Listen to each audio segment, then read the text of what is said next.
分で決められること、決めていいことを確認しましょう。こういうので仕事を一つずつ、業務一つずつやっていくということですと。そうじゃないと自分成長しません。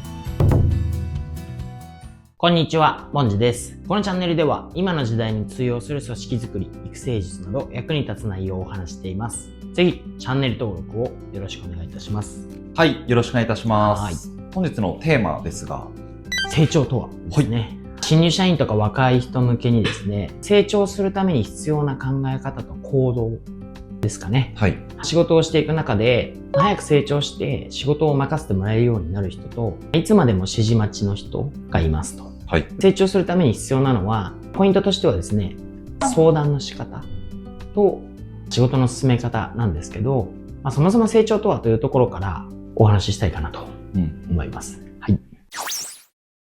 仕事ができるようになる、ここでは仕事のレベルが上がるって書いてますけど、はい。要は権限が増えることですよねと。自分で決められることが増えることですと。仕事、タスク、業務においては3種類ありますと。まず1つ目、自分で決められること。これが権限ありって書いてますね。自分で決められないこと。上司が決めるようなことですね。はい。あと、その中間にある迷うこと、わからないこと。この3つがあると思うんですね。はい。このわからないことを相談するわけですね。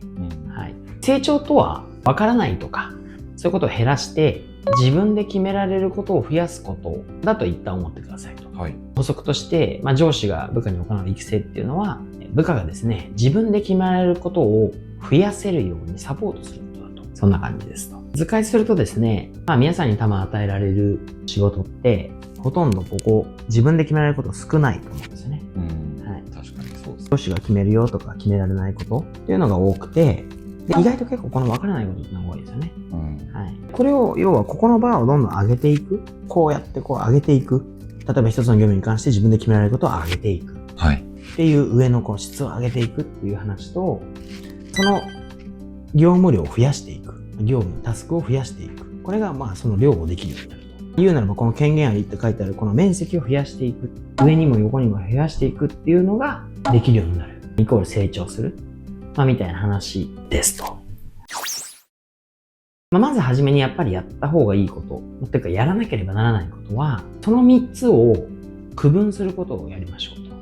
この業務の中で自分の権限、要は自分で決められることを、決めていいことを確認しましょう。そして決めましょう。あと上司の権限、自分で決められないことですね。こういうのを確認する、決める。その他は全てわからないこと、イコール上司に相談することですと。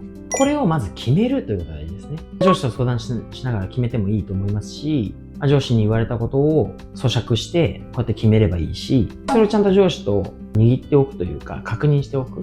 これは大事ですね。はい。自分の権限でできることは当然やります。決める。そして報告をしましょう。上司の権限、自分で決められないことっていうのは、明確なことは決済を合うわけですね。連絡します。で、その他は全てわからないことで上司に相談をしましょうと。こういうので、仕事を一つずつ、業務一つずつやっていくということですと。で、改めてですけど、先ほど言ったように、やるべきことは、一つ一つの業務の質を上げていく。質を上げていく。そして、量を増やしていくと。成長とはというところで、自分で決められることを増やすことと、先ほど述べましたけども、要はできなかった物事ができるようになることと、できるようになることですね。これ。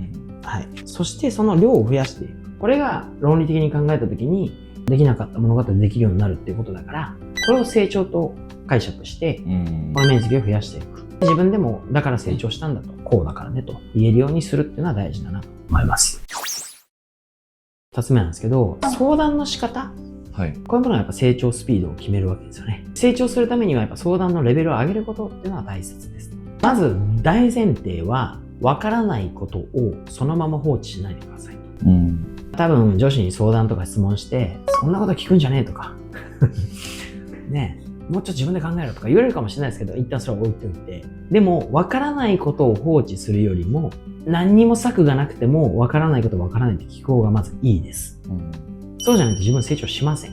もちろん上司からそんなこと自分で調べろよって言われたら調べるしかないかもしれないですけれども、とにかくダメなのは分からないことを放置する。なので、分からないことは聞きましょう。これがもう大前提ですね。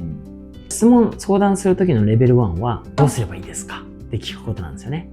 丸投げというか、自分で考えずに上司に聞くわけですよ。上司からすると、どうすればいいですかって、お前それお前の仕事じゃないかとかって言われるかもしれないけど、ポイントは、さっき言った通り、聞かないよりも聞いた方がいいから、最初は怒られてでもどうすればいいですかって聞けと。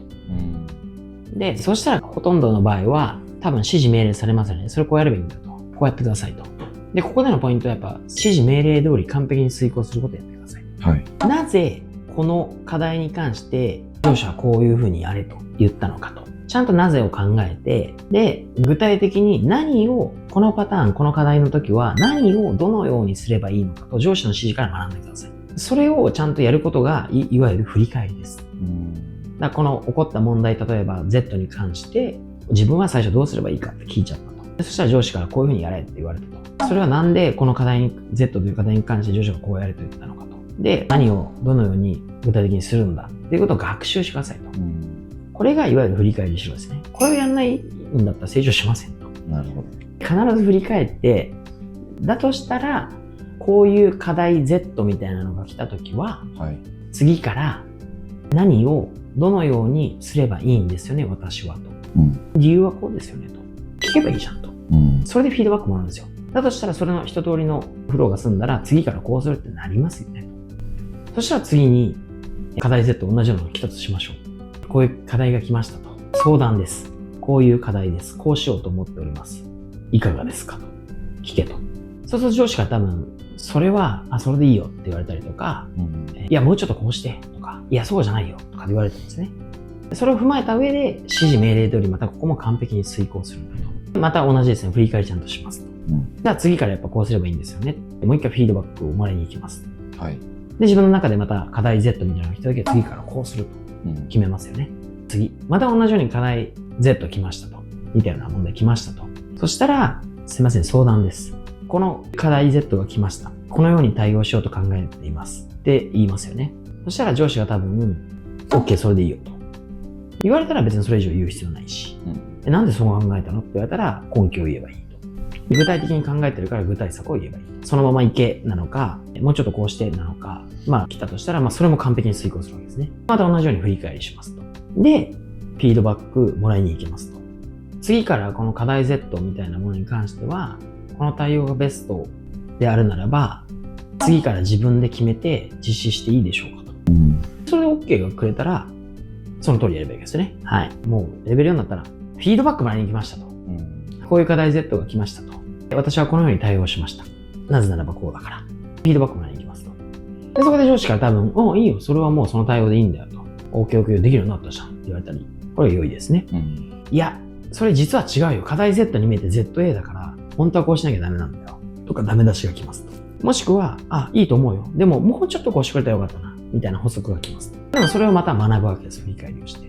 これを、もうダメ出しがなくなったり補足がなくなったら、じゃあ次からはいちいちこの件の報告しなくていいですかと。日報とか週報とか違う形で、まとめて報告しますねと。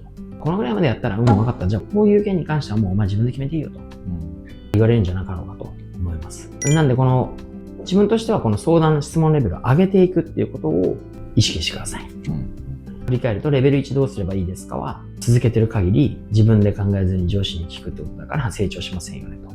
レベル2になったら、まだ上司の判断に頼る不安だからと。なんとなく考えてるが判断材料が足りないだけですよと。レベル3はほぼ判断できるようになってる証なので、ちゃんと具体的に対策を持って提示してるってことだからいいんですよ。レベル4はちゃんと自分で対応できるようになりかけていて、一応それが合ってるかどうかとか間違ってないかどうかを確認するためにフィードバックを求めに行くと。これがそのタスクとか業務の、レベルにおいてもうパスパスパってこうレベル4までいけて、もう完璧に自分の要は決めれることに変換できる場合もあれば、ものすごく例えば重要なタスクとか業務であれば、これを何回も何回もこう繰り返しながらちょっとずつレベル上げていって、最後任したよってなることもあると思いますと。とにかく内容にもよりますけど、基本こうやってタスク一つ一つ、業務一つ一つちゃんと習得していく。これが最後までできてできるようになった。やったことがあるではなくてできるようになった。ということになりますので。はい。なので、相談レベル質問を上げることで成長が早くなるということで、どんどんバーを上げていくっていうことになるわけですね。仕事を任せてもらうためのステップとして、次の流れを意識しようっていうことで言うと、まずはやっぱり自分で考えることが、その質問、相談レベルを上げていくっていう、そもそも基礎ですよ。これは自分で決めれるのか、それとも上司に相談が必要なのか。で、一番いけないのは分からないで止まっちゃうことですよね、さっき言った通り。そうなった場合何が分からないかちゃんと整理しましょうと。相談するときは、レベル3以上を最初から目指せるとベストなわけですよね。だから自分の中でどうすればいいですかとかはもうやめていこうと。ただ、どうすればいいですかじゃなくて、じゃあこうしようと思いますっていうところに、こうしようと思いますに根拠がなさすぎたり、具体性がなさすぎたり、そうしちゃうと、そもそも前提から崩れちゃうんで、やっぱりちゃんとそこは考えなきゃいけない。しかしながら、その考えるのに時間を使いすぎてもしょうがないわけですね。はい。それは考えるのに時間を使う内容なのかどうなのかっていうのを判断して、それすらも分からないんだったらやっぱ聞きに行った方がいいですよ。時間無駄だから。はい。なるほど。